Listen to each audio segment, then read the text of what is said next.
The top level management, they don't feel that the employees have their own brains. So they always feel that they should be supervised. If you go for a random research survey, then you will understand that the X theory are getting more results. But what happens is the labor turnover is more. We get motivated for the next one. Before that, if we don't have, that is the first primary motivation to get or to achieve those desires. Many people did not agree about it, that each and every person will go with the same kind of a concept.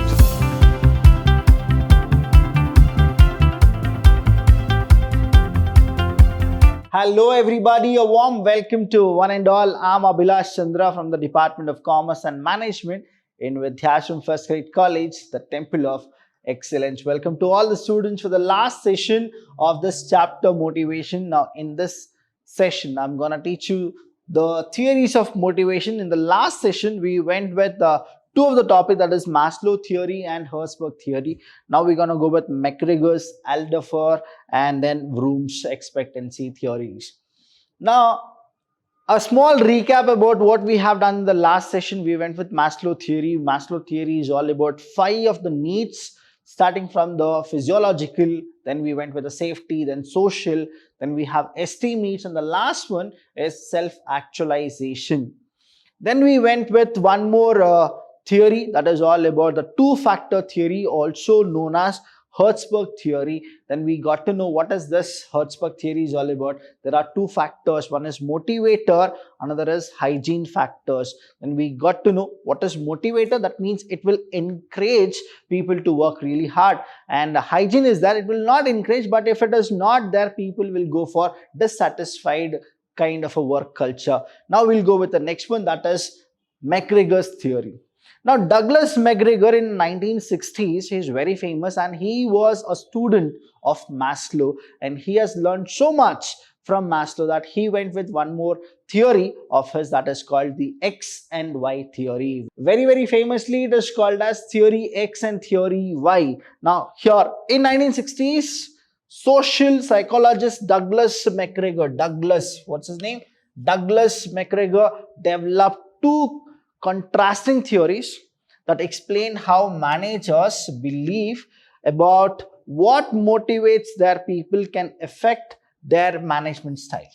So he labeled this theories as what? Theory X and theory Y, and even now it is very important, and people usually use theory X to get the work done as well as theory Y to get the work done effectively and efficiently. So what exactly this is? See, theory X and theory Y, when we go with it, please understand, the diagram itself shows theory X. It's a wrong practice, but still you get your work done. Now, the manager will be like an authoritarian.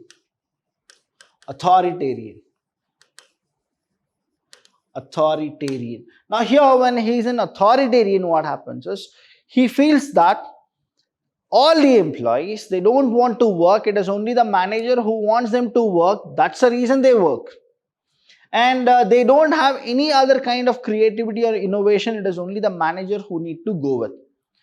In the meanwhile, we have one more theory. The theory is called Y. It's like this, Y theory.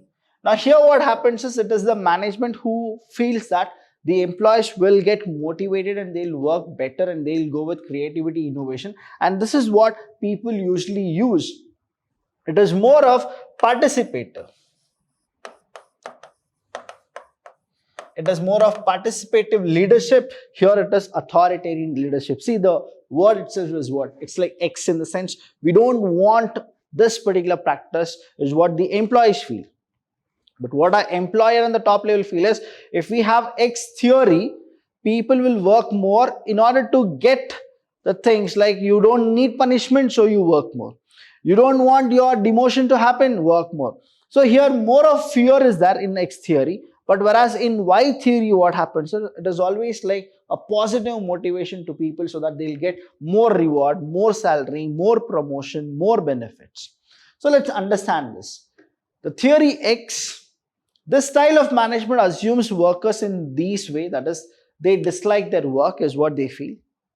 Avoid responsibility and need constant direction is what the manager or the authoritarian leader will feel. This is what the X theory will look like, where the staffs are always being pressurized that they are supposed to get the work very fast.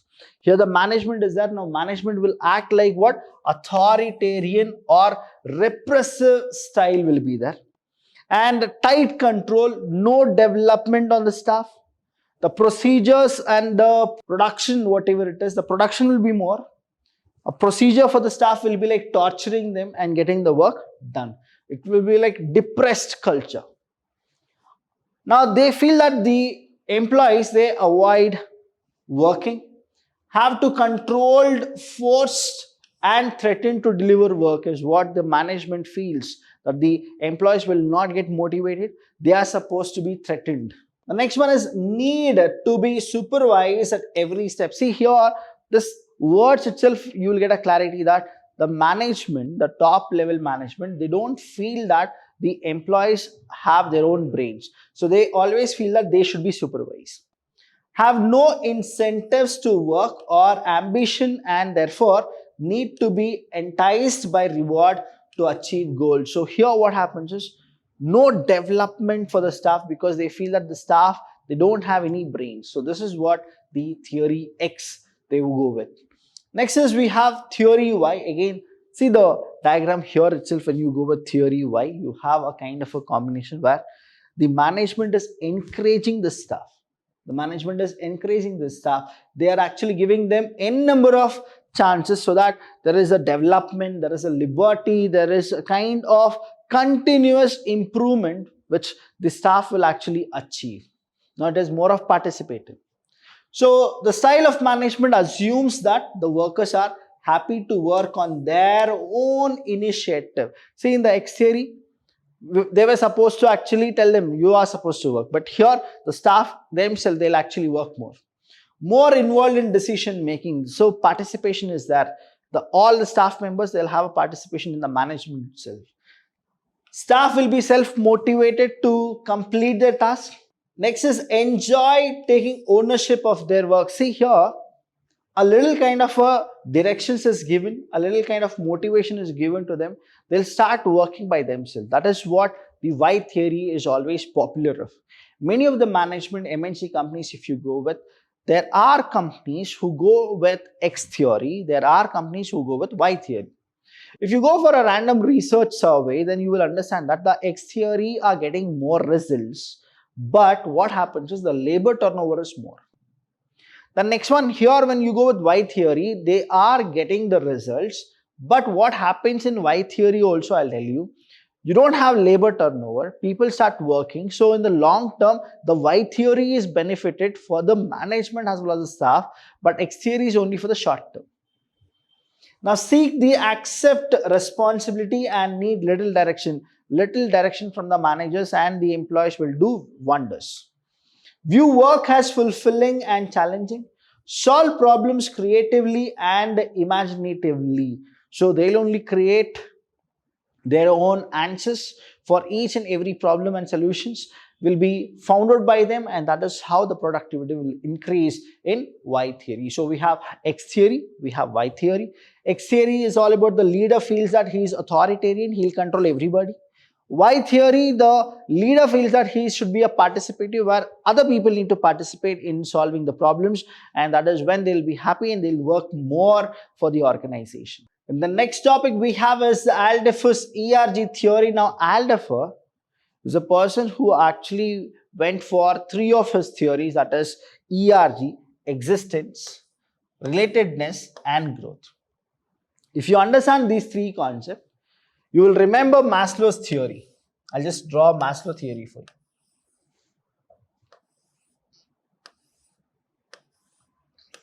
Okay. Now here the first one in the Maslow theory is what? That is physiological.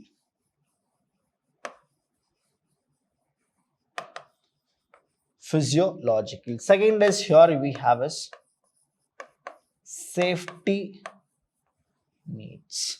Then we have social needs. Then we have esteem needs. And then we have self-actualization. actualization. See, this is Maslow theory. Maslow's theory. Okay, done. Now, whatever Maslow theory is there, if you understand Alder first, existence is the first one. Existence. Now, physiological is same as existence, as well as safety is also what? Existence. When he goes with relatedness, now relatedness, what happens is, here we can actually relate to the safety as well as the social. In the existence also you can relate what? Here, physiological and half of the safety needs. Next, relatedness is what? The remaining half of the safety needs and the entire social need. If you go with growth, it is always esteem as well as the self-actualization. That means what Maslow has given in his 5 needs, therefore he has given only in 3 needs. That is, one is existence, relatedness and growth. See, when you exist in the market, then you go with relatedness and then you can actually go with the growth, is what he says.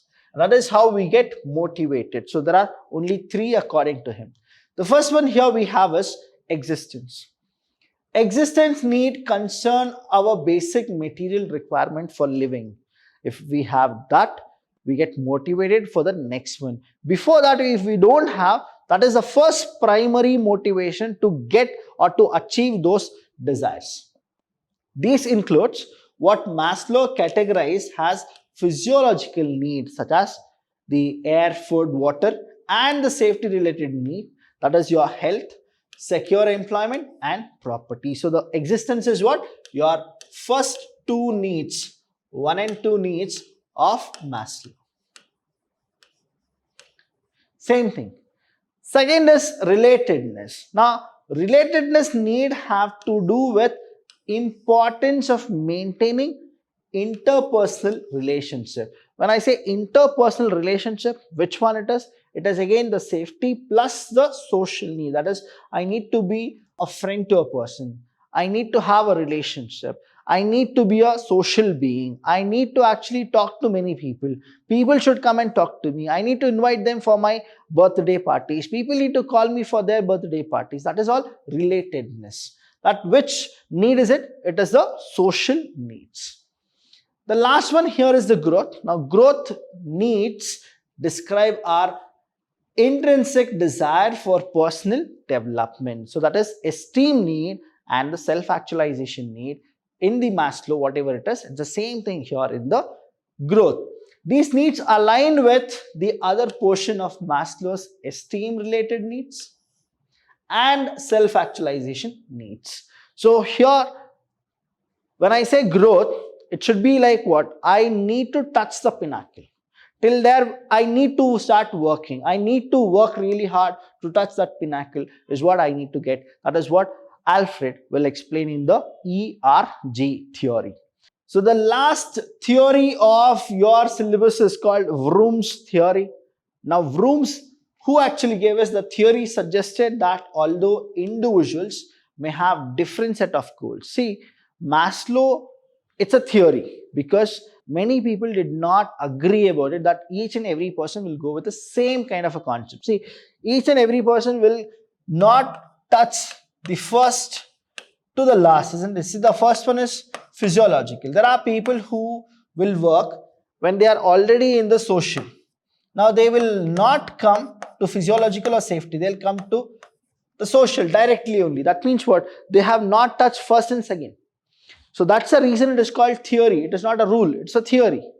Now here, Vroom's what he says is, there is a positive correlation between effort and performance. Then there is a chance of setting of goals by whom? By one person. So the perception changes. Favorable performance will result in a desirable reward. If somebody says, then we will actually get motivated and then we will work more.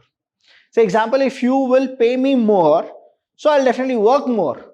So I don't need to follow Maslow theory or any other theory. You pay me, I'll work for it. That is how heterogeneous human beings are right now. The reward will satisfy an important need.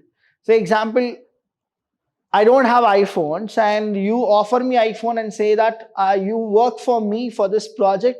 After the end of the project is done, if it is successful, I'll give you the iPhone. Now only because of the motivation factor is what iPhone, which I don't have, that is an important need. Now I'll work for it.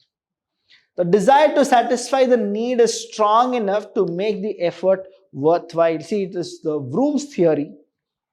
Many of the people, they're getting their work done only because of offering people what they don't have. And if they offer something they don't have, definitely people will work for it to have it. That is what the Vroom's theory says. Now, in the Vroom's theory, you need to understand is the factors are like this. Victor Vroom is a person who actually gave this theory, suggested that the relationship between people's behavior at work and their goal was not as simple as was the first imagined by other scientists. Vroom realized that an employee performance is based on individual factors such as his personality, his skills, knowledge, experience, and ability. It is not that each and every person will go from the Maslow theory or the X and Y theory and they'll work. It is their ability, their skill, their performance, their kind of experience and other kind of personalities. So that will actually enhance a person to work more or work less. That is what Vroom will actually explain. So any doubt regarding these sessions, please do call us. We are always there to help you. We have covered the entire HRM3 successfully. If you have any doubt regarding these subjects, please do call us. We are always there to help you. Thank you so much. I'll see you when I see you.